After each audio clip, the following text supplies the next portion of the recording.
Gênesis capítulo 26, a partir do versículo de número 1. E havia fome na terra, além da primeira fome que foi nos dias de Abraão. Por isso foi-se Isaque a Abimeleque, rei dos filisteus, em Gerar. E apareceu-lhe o Senhor e disse: não desças ao Egito, habita na terra que eu te disser. Peregrina nessa terra, e eu serei contigo, e te abençoarei, porque a ti e a tua semente eu darei todas essas terras, e confirmarei o juramento que eu tenho jurado a Abraão teu pai. Eu multiplicarei a tua semente como as estrelas dos céus, e darei à tua semente todas essas terras, e em tua semente serão benditas todas as nações da terra. Porquanto Abraão obedeceu a minha voz e guardou o meu mandamento e os meus preceitos e os meus estatutos e as minhas leis, assim então habitou Isaque em Gerar.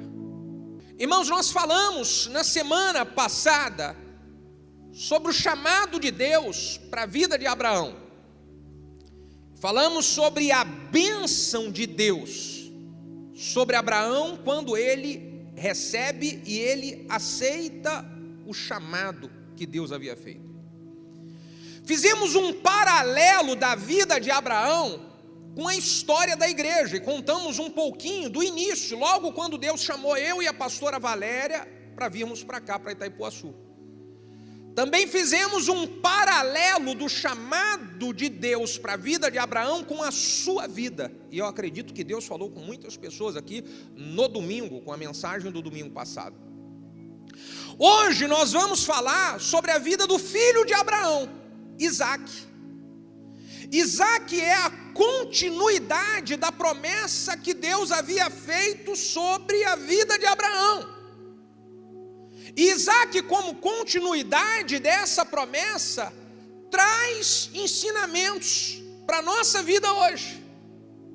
A história de Isaque, ela traz ensinamentos de fatos que aconteceram com a nossa igreja no decorrer da sua caminhada.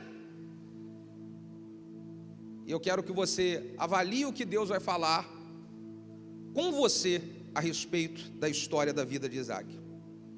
O texto aqui que nós lemos diz que Isaque, ele estava em uma terra, logo no primeiro versículo, que ela estava passando por uma grande crise de fome. Havia uma promessa de Deus sobre a vida de Isaque, mas também havia adversidades. Havia uma promessa de Deus, mas ele estava passando por um tempo de crise. E sabe o que eu aprendo com isso, irmãos? Que nós estamos debaixo de uma promessa de Deus, mas isso não nos evita de enfrentar e lidar com as crises. Havia uma promessa que veio de Abraão para Isaque, mas as crises, elas faziam parte da trajetória. E eu quero que você esteja trazendo isso como uma realidade para a sua vida, porque existe uma promessa de Deus para você, mas talvez você esteja enfrentando uma crise, talvez no seu casamento, uma crise emocional, uma crise financeira, e você esteja pensando bem assim: puxa vida, não é verdade as promessas de Deus para mim, porque como que é verdade se eu estou passando por esse tempo de crise? As promessas que Deus tem para você, elas são verdadeiras. Deus não mente nas suas promessas. As crises também fazem parte da nossa caminhada. Eu costumo classificar a nossa caminhada como se fosse fase de videogame. Alguém aqui já jogou videogame em algum momento? Então, você passa na primeira fase, você comemora e fala assim: puxa vida, que maravilhoso, consegui. Só que quando você entra na segunda fase, você já entra na segunda fase enfrentando desafios novamente. Você passa na segunda fase, quando você entra na terceira fase enfrentando os desafios novamente. E assim é a nossa trajetória. E assim é a nossa caminhada, nós vamos de fase em fase. experimentando o cumprimento de promessas de Deus e lidando com crises, experimentando o cumprimento da promessa de Deus e sabendo lidar com as crises e vencer as crises e assim avançando.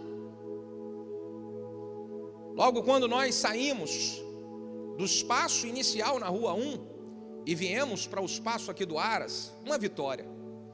Maravilhoso demais, cara, que coisa boa, puxa, um espaço melhor. Não tinha escada, porque no espaço antigo tinha escada, para idosos subir era uma luta.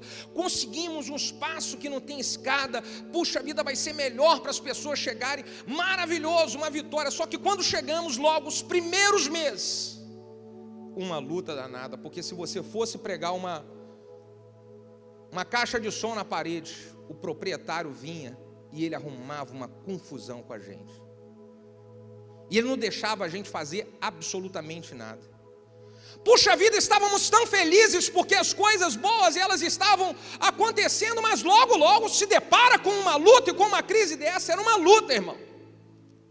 No meio dessa luta, nós ali fomos permanecendo perseverantes.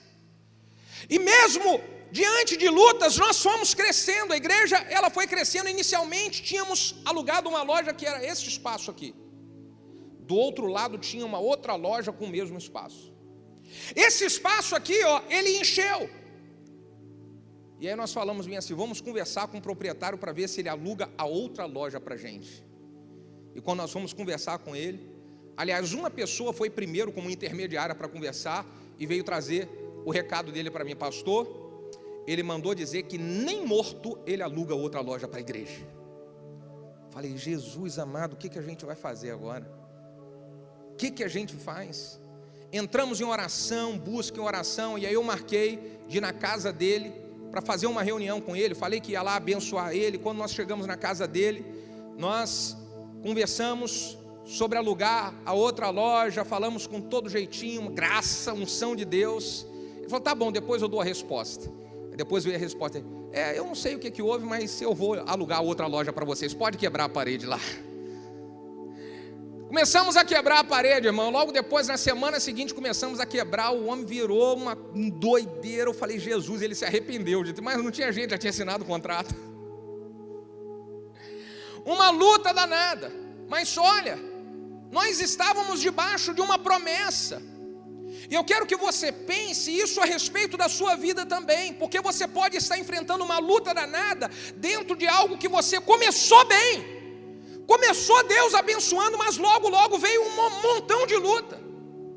Nós tínhamos, na época, uma irmã, uma senhora, que ela só ia para a igreja bêbada, mas ela ia muito bêbada, irmão. Mas ela ia muito bêbada.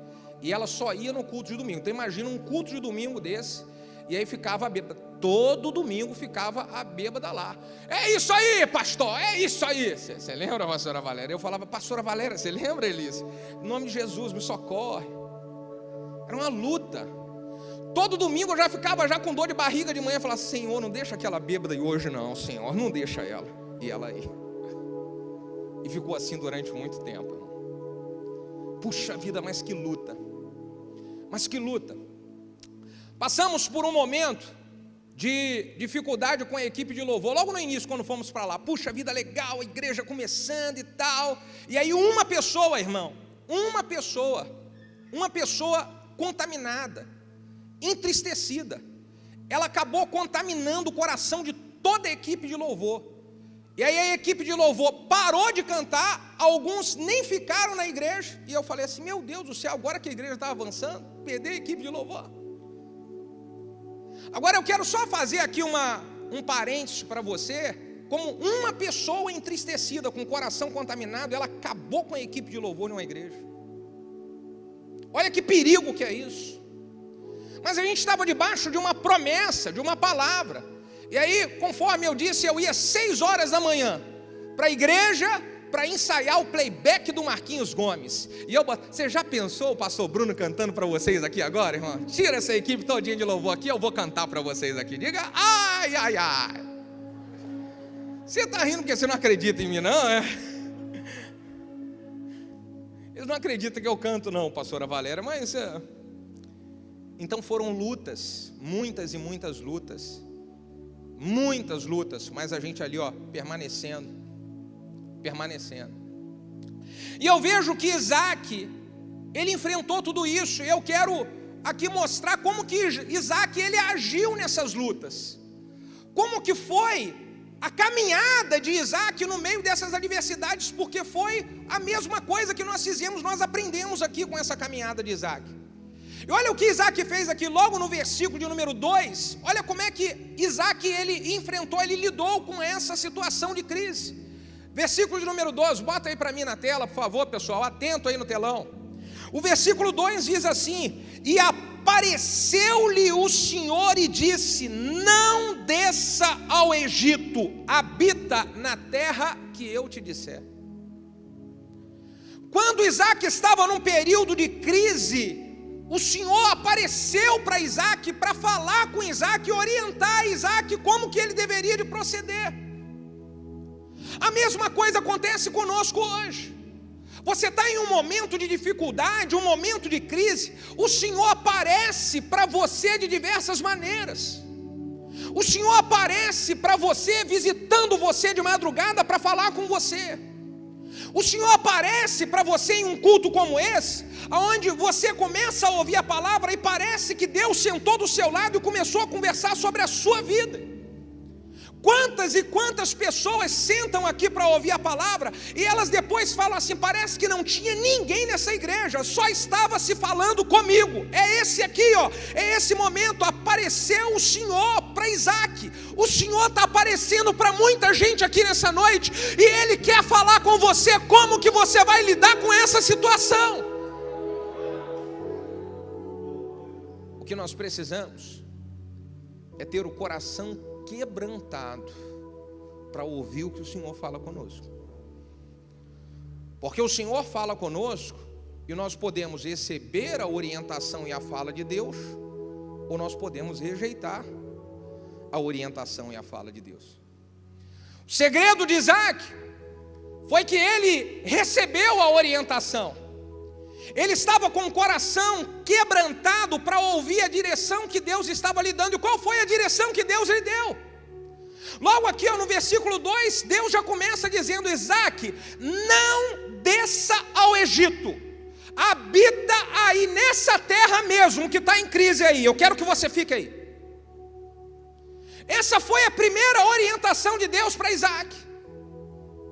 Sabe o que eu quero dizer, irmão? De que nós precisamos permanecer naquilo que Deus tem nos direcionado. Voltar para o Egito significa voltar para as coisas do passado, voltar para o histórico lá atrás, voltar para os mesmos erros que cometeu no passado. Voltar para o Egito significa repetir todo o erro de novo. Voltar para o Egito significa fazer as mesmas práticas erradas novamente. Isso é voltar para o Egito. Ah, mas se eu estou num tempo de crise, ok, mesmo no tempo de crise, fica, habita nessa terra que eu estou dizendo para você. Talvez você está passando por um período de crise no seu casamento, um período de crise no lugar onde você trabalha. Deus te plantou lá, então Deus está dizendo para você: permaneça. É uma coisa muito doida quando você vai estudar essa questão de obedecer, de sair ou de ficar, seja de um emprego, seja de um casamento, seja de um relacionamento, seja de uma célula, seja da igreja. Porque em Gênesis capítulo 12, Deus, olha que coisa doida, Deus fala para Abraão que Abraão tinha que sair. E aqui com Isaac, Deus fala para Isaac que Isaac tinha que ficar. E o que eu aprendo com isso aqui, irmão? De que a bênção, ela não tem nada a ver com geografia, em um lugar ou outro lugar. A bênção, ela tem a ver com a obediência ao que Deus quer especificamente de nós. É isso aí, não é geografia, é o que Deus está me mandando obedecer.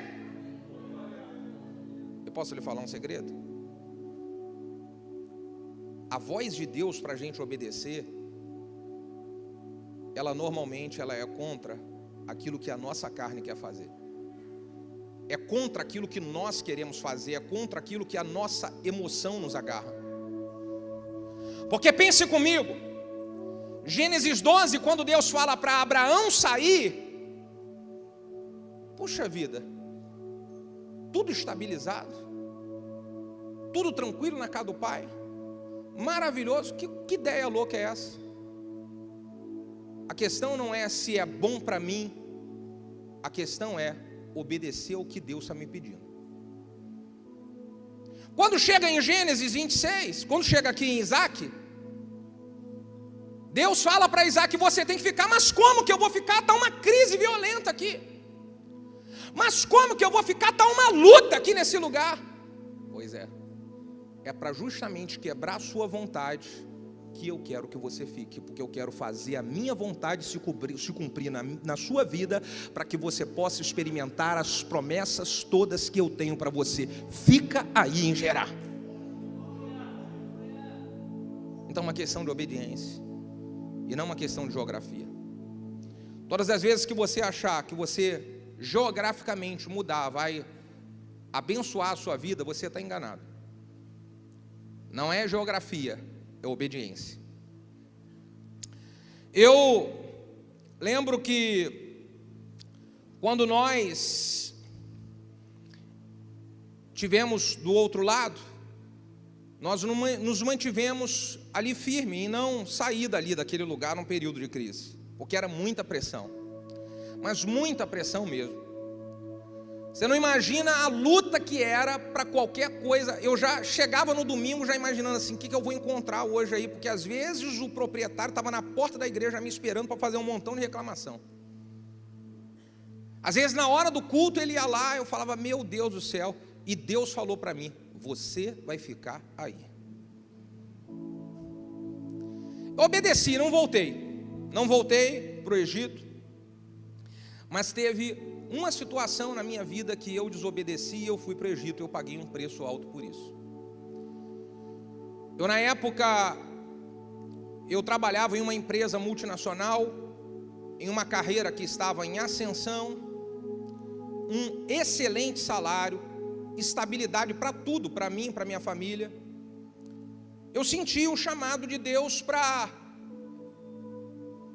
pedir demissão e me dedicar exclusivamente ao ministério pastoral. Deus me chamou para ser pastor. Então pedi demissão na empresa. Eu lembro como se fosse hoje, que os meus colegas, a minha gerente na época, você está doido? Você tem certeza que é isso aí mesmo? Não pensa direito. Ela deixou eu ficar uns 6 meses trabalhando apenas 3 dias na semana, só para eu pensar se era isso. Falei: não, é isso mesmo que eu quero. Então eu pedi demissão e fui me dedicar exclusivamente ao ministério, a ser pastor. Só que o tempo foi passando, o dinheiro da minha rescisão foi acabando, e a igreja, por ser pequena, ela não me dava aquilo que eu tinha na empresa. Ela não conseguia me dar. Então eu falei: puxa vida, está vindo uma crise aí, está vindo uma luta. Aí apareceu um convite para mim assim: pastor, vamos montar uma empresa, porque se a gente montar uma empresa, um negócio assim, e aí vai ser uma bênção. Aí eu falei bem assim: puxa vida, vou nessa, porque aí eu consigo sustentar a minha família, eu consigo estar dando provisão para a minha família. Só que eu não sabia de que eu estava voltando para o Egito. Deus tinha me tirado do Egito, e eu voltei. E eu voltei imaginando que eu estava fazendo a coisa certa. Eu voltei para o Egito imaginando que eu estava fazendo aquilo que ia ser bom para a minha família. E com essa volta para o Egito, irmão, eu acredito que eu atrasei pelo menos uns 4 anos as promessas de Deus sobre a minha vida. As promessas de Deus, elas não morreram, mas eu atrasei pelo menos uns 4 anos. Por quê? Porque eu decidi voltar para o Egito. E eu quero trazer aqui esse testemunho para você, para que você pense. Pense para você não atrasar os projetos que Deus tem para você. Pense para você não voltar para o Egito e com uma aparência de que está tudo bem, de que é isso que vai ser o melhor para você. Pense. Isaac, eu aprendo com ele que ele obedeceu a voz do Senhor. O segredo para vencer um tempo de crise é obedecer aquilo que Deus tem mandado você fazer. Uma outra coisa importante é que eu vejo que Isaac, naquela crise, ele semeia na terra. Versículo de número 12, olha o que diz o versículo 12, desse texto aqui que nós lemos. E semeou Isaac naquela mesma terra, e colheu naquele mesmo ano 100 vezes mais. Ô irmão, pensa só comigo em um tempo de crise. Aquela crise possivelmente veio porque não chovia, e como não chovia, não tinha colheita. Porque não chovia e não tinha colheita, ninguém colocava as suas sementes para poder não desperdiçar. Aí Isaac vai, num período de crise, num período de seca, o que Isaac faz? Ele semeia na terra. Isso aqui é muito poderoso como ensinamento para a nossa vida. Porque o natural é, num período de crise, eu não vou fazer nada. Eu estou passando crise no meu trabalho, eu vou cada vez mais esfriando lá e não fazendo mais nada. Eu estou passando crise no meu casamento, então eu vou cada vez mais esfriando. Eu estou passando crise na igreja, então eu vou cada vez mais ali esfriando. O que Isaac fez foi o contrário, irmão. Num tempo de crise, é agora mesmo que eu vou semear. No tempo de crise, é agora mesmo que eu vou trabalhar. Porque eu não vivo segundo o olhar natural, igual as outras pessoas vivem. Eu vivo segundo o olhar completamente espiritual, debaixo da promessa de Deus, debaixo do agir de Deus, debaixo do manifestar da glória dele na minha vida. Na época, diante de todas essas crises, nós começamos a semear muito trabalho. Mais crise, mais trabalho. Mais crise, mais reuniões de oração. Mais crise, mais trabalhos evangelísticos. Mais crise, mais nós pensávamos em melhorar os passos da igreja. Mais perseguição e mais trabalho. E é isso que eu quero passar para você aqui. É um momento difícil que você está passando, então faça mais. Não faça menos, faça mais.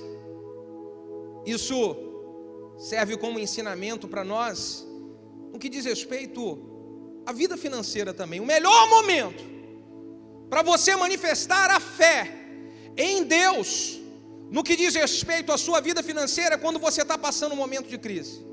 Os momentos em que eu mais fui abençoado na minha vida foi em períodos de crise, onde tudo que eu tinha era colocar a minha fé em Deus, semeando na obra dele. A única maneira: Senhor, vou semear, vou ser fiel com o meu dízimo, vou participar de uma campanha, eu vou participar de um projeto. Meu Deus, período de mais crise. Então, esse ensinamento da vida de Isaac, ele ficou marcado na minha vida, e eu vou levar isso durante toda a minha vida. Outra coisa importante é que Isaac, ele soube lutar e vencer a inveja das pessoas à sua volta.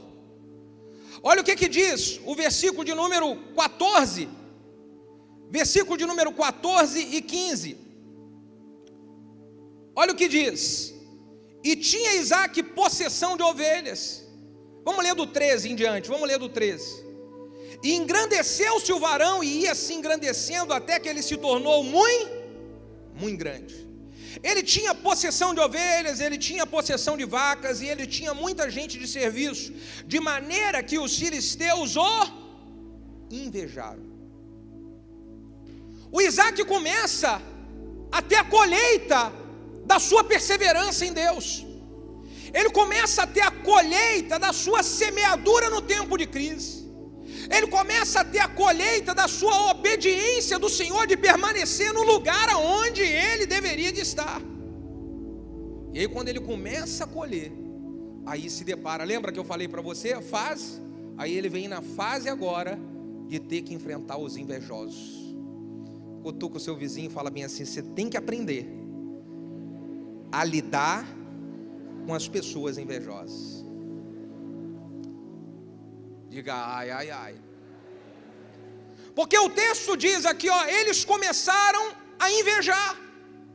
Os filisteus viram o crescimento de Isaque e começaram a invejar. E todos os poços que os servos de seu pai tinham cavado nos dias de Abraão, seu pai, os filisteus entulharam e encheram de terra. Disse também Ameleque e a Isaque: aparta-te de nós, porque você é muito mais poderoso do que nós. Sabe o que aconteceu? Isaque começou a prosperar, Isaque começou a crescer, e ele lembrou: meu pai cavou poços, dá para eu prosperar mais ainda. Existem poços que o meu pai tem, como a bênção de Deus está sobre a minha vida, eu vou lá nos poços do meu pai. E quando ele chega nos poços do seu pai, porque os filisteus ficaram com inveja, os poços estavam entulhados. Os filisteus falam: não vamos deixar ele pegar água desse poço não, porque ele já cresceu muito. E não tem outra coisa, o rei dos filisteus fala para Isaque bem assim: e outra coisa, você não vai meter a mão nesse poço e ainda pode ir para outro lugar, aqui junto comigo você não fica mais. Sabe quem era o rei dos filisteus? Ele tinha começado a caminhada junto com Isaque, só que ele não consegue suportar o crescimento e a bênção que Deus colocou sobre Isaque. E nós precisamos ficar atentos, porque isso acontece conosco também, gente. Existem pessoas que começam a caminhada conosco, enquanto nós estamos pequenininhos, está tudo bem. Enquanto a gente está aqui no mesmo lugar, está tudo. Mas quando você começa a desfrutar da sua obediência a Deus, você começa a desfrutar do seu posicionamento de ficar firme, da sua perseverança, da sua semeadura. Quando você começa a desfrutar disso, as pessoas que estavam com você quando pequenininho, elas começam a ficar com inveja. Fala: quem ele pensa que é? Quem ele pensa que é? Ele estava aqui comigo. A gente era tudo igual. Agora o que ele está pensando que é quem? Quem que ele está pensando que é? E aí querem entulhar os poços. Eu lembro que quando nós estávamos lá e começamos a crescer, algumas pessoas não suportaram o crescimento. Elas não conseguiam admitir que a igreja tinha que crescer. E muitas tentaram trabalhar contra o crescimento da igreja. E isso é uma coisa, irmão, que não aconteceu naquela etapa. Isso vai acontecer sempre, porque o diabo está sempre querendo encontrar um coração, um espaço no coração de alguém, para que esse alguém venha tentar entulhar os poços do crescimento da igreja. E aí eu preciso dizer para você que o meu pensamento e o meu sentimento como pastor é: eu quero que você não esteja lá igual o rei dos filisteus lá atrás. Você sabe o que eu quero? A unção do crescimento, ela está sobre todos nós. Eu quero dar a mão para você e falar: vamos crescer junto. Essa igreja vai crescer junto. Você vai crescer junto. Sua família vai crescer junto. Nós vamos ganhar essa cidade junto. Nós vamos transbordar para outras cidades juntas. Vamos nós crescermos junto, irmão. Vem comigo. Eu estou chamando você para os próximos 10 anos. Vem junto comigo, irmão. Eu estou te chamando, vamos junto. Vamos junto.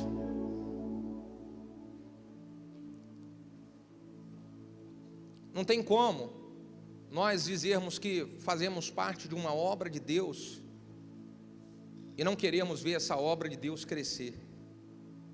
O reino de Deus crescer, a igreja avançar. A igreja tem que crescer. A igreja tem que avançar.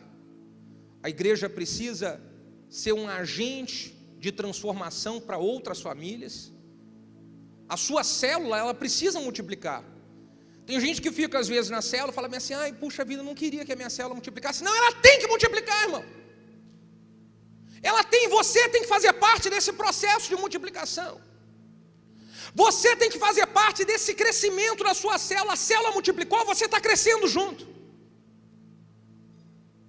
Porque se eu não cresço junto, escute só o que eu estou falando. Se eu quero travar e eu não cresço junto, mesmo que não seja intencionalmente, eu acabo entulhando os poços de quem Deus está abençoando para crescer.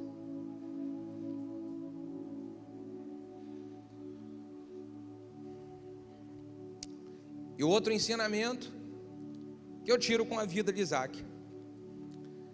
Aqui nos versículos de números de número 17 e 22, diz assim: então Isaque foi-se dali e fez o seu assento no vale de Gerar, e ele habitou ali. Só uma observação aqui, Isaque não saiu de Gerar não, ele continuou em Gerar, só que ele foi para o vale, ele permaneceu no mesmo lugar, mas ele foi para o vale. Ele habitou ali no vale de Gerar, versículo de número 17, aí o versículo 18 diz assim: tornou Isaque e cavou os poços de água que cavaram nos dias de Abraão seu pai. Os filisteus tentaram tapar ele depois da morte de Abraão. Versículo 19: cavaram pois os servos de Isaque naquele vale e chamaram um poço ali de águas vivas. E aí, depois os pastores de Gerar porfiaram com os pastores de Isaque, dizendo: esta água é nossa. Por isso chamou o nome daquele poço Ezeque, porque eles contenderam com ele. Vamos parar aqui. Isaque foi no poço do seu pai, os filisteus não deixaram, entulharam. Isaque foi para o vale, começou a cavar outro poço no vale, os filisteus falaram: não vai aqui, vão entulhar de novo. Poxa vida, pastor, eu estou tentando, eu vou lá de novo, e aí de novo vem tentar a gente atrapalhar, de novo vem gente se levantar para entulhar os meus poços. Vamos continuar lendo aqui, versículo de número 21. Então o que fez ali Isaque? Eles cavaram outro poço. E o que aconteceu de novo, gente? Puxa vida, porfiaram contra ele, por isso chamou de Sitna. Versículo 22, e partiu dali e cavou outro poço. Epa, e agora que ele cavou o outro poço, o que aconteceu? Não porfiaram. Isaque foi tentando e tentando e tentando, e todas as vezes que ele ia tentando, o inimigo ia atrapalhando, chega uma hora que ele tenta e o inimigo fala bem assim: não adianta botar a mão nele, porque esse daí está abençoado pelo Senhor, solta porque não tem jeito. E aí o que acontece é que Isaque encontrou água, e Deus falou: você encontrou o Reobote, você encontrou o Reobote. É isso, irmão, você está entendendo? Isaque é o exemplo de perseverança. Mesmo que o inimigo está tentando você, você vai perseverar. Ele tentou entulhar os seus poços, você cava de novo. E ele tentou, você cava de novo. Mas pastor, puxa vida, de novo comigo, de novo essa pressão. Pastor, agora que eu estou me envolvendo com a obra, de novo, é isso mesmo, é de novo, continua cavando.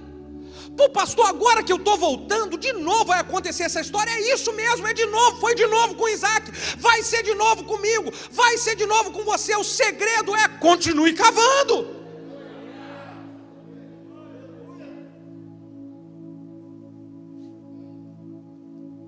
E se a gente continuar cavando, vai chegar uma hora em que o inimigo vai falar: não tem jeito, larga ele, porque esse tem a bênção de Deus.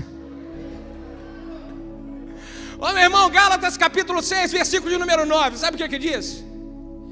Não nos cansemos de fazer o bem, porque no seu tempo nós colheremos, isso se não houvermos desfalecido. Não nos cansemos de fazer o que é certo. Você sabe o que é certo, e não venha fazer errado porque os outros estão fazendo errado. Não cai nessa cilada não. Ah, pastor, todo mundo faz errado. Ah, você não é todo mundo. Faz o certo. Não nos cansemos de fazer o bem, porque no seu tempo nós colheremos, isso se não houvermos desfalecido. Isso se eu não desanimar. Olhando essas fotos da história, eu vejo muita gente que começou comigo lá atrás, podia estar muito bem hoje, colhendo feitos extraordinários. Meu coração fica triste com isso, porque eu sei que é gente que poderia estar colhendo. Mas sabe o que acontece? Se cansou de fazer o bem, cansou de cavar poço, porque achou que estava cavando poço para homem, achou que estava cavando poço para as pessoas. Querido, nós cavamos poço para Deus, e a hora que Deus falar: essa é a hora que ninguém mais segura você, essa vai ser a nossa hora. O meu papel e o seu é continuar cavando poço.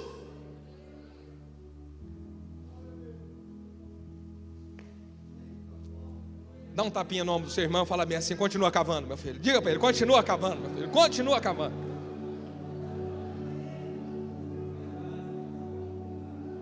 Pastor, mas às vezes desanima, né? Desanima, mas continua cavando. Aleluia!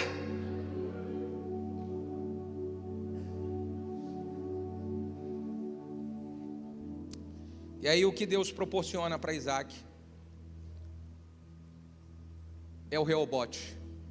Versículo 22. Partiu dali, cavou outro poço, não porfiaram contra ele, por isso chamou o nome de Reobote. E ele disse: porque agora o Senhor alargou e nós crescemos nessa terra. Eu quero profetizar sobre a sua vida o Reobote de Deus.